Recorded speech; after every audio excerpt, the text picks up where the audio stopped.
The news day continues here on One News Now. I'm Riza Diaz. Police officers have been already deployed around Marikina City for the Village and Youth Council polls tomorrow. More on that with mobile journalist Ivan Tarinque, who's reporting to us live from Tumana. Ivan, would like to check in. Kamusta yung police visibility dyan?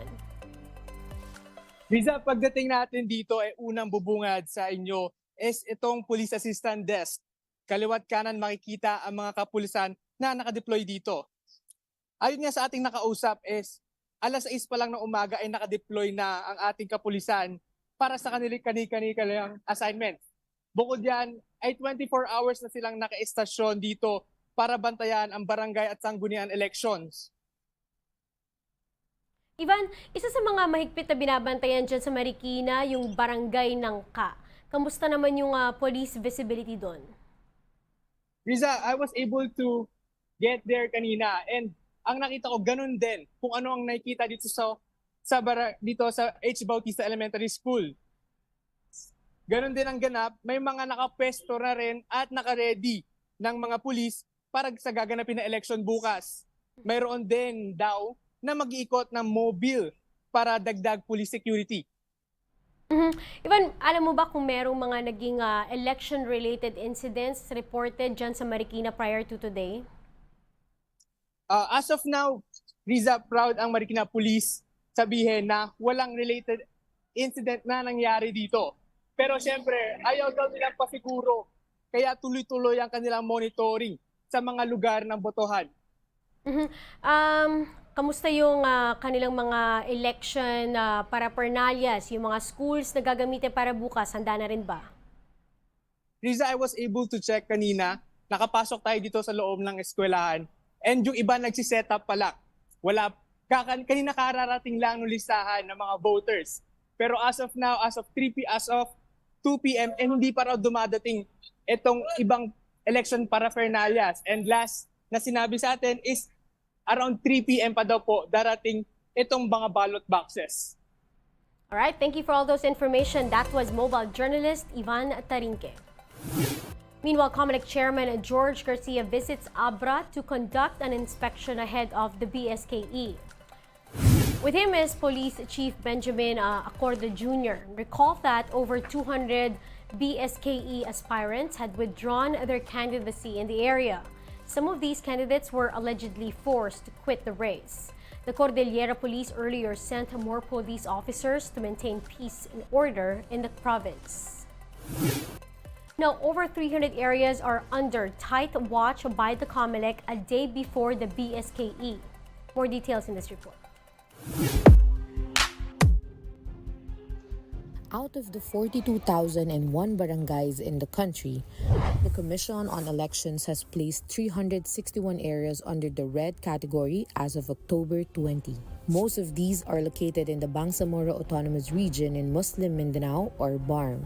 Areas are classified as red if there are occurrences of election-related incidents, security threats originating from terrorist or partisan armed groups employed by candidates, or if the area has been declared under Comelec control. Only 2 areas are under the poll body's control as of October 26. These are Negros Oriental due to security-related concerns and the murder of Governor Ruel Digamo on March 4, and Libon in Albay following the assassinations of spouses Alfredo and Barangay Councilor Relly Mata on August 22, and Barangay Chairman Alex Repato on August 28. Meanwhile, a total of 1,271 areas fall under the orange category or places with armed and rebel groups. 1,199 areas are under the yellow category or those that have a history of election-related violence. The number of green hotspots, on the other hand, stand at 39,170, meaning there is no cause of concern in these areas. For their part, over 800,000 personnel from 5 government agencies will be dedicated for Comelec duty nationwide. Of this figure, More than 117,000 will come from the armed forces of the Philippines, while 187,000 will come from the Philippine National Police. The Education Department will also deploy nearly 500,000, while the Philippine Coast Guard will send out over 30,000. PNP Chief General Benjamin Acorda Jr. earlier said that the categorization of areas into red, orange, yellow, and green is a crucial element of their security assessment. Catch our special coverage of the Barangay and Sangguniang Kabataan elections on Monday, October 30, beginning 6:30 in the morning. And we'll be back with more stories after the break. Keep it here on One News.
You're still watching One News Now. I'm Riza Diaz.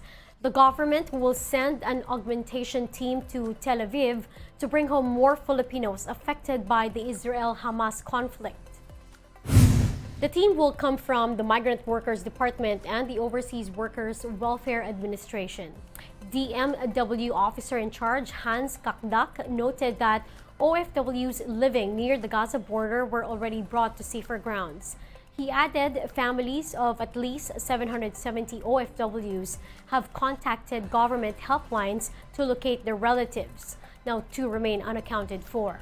More than 100 Filipinos have been repatriated so far since Hamas's surprise attack on Israel on October 7. Well, back here at home, here are other stories we're watching. The NAIA management says that passenger movement in all terminals is manageable and quote efficient at the moment. The airport also notes a significant increase on outbound passengers. Authorities raided an illegal pogo building near Pasay City Hall, which they discovered to be a sex den. At least 500 employees were arrested, but investigation is still underway to identify the owner of the operation. And the Uni Oil projects that prices of diesel would go down by up to ₱1.20 per liter next week. Gasoline prices, on the other hand, are seen to increase by up to 60 centavos a liter. And those are the top stories of the hour. Join us later at 4:30 in the afternoon as we continue to monitor the day's biggest stories. I'm Riza Diaz. We are One News.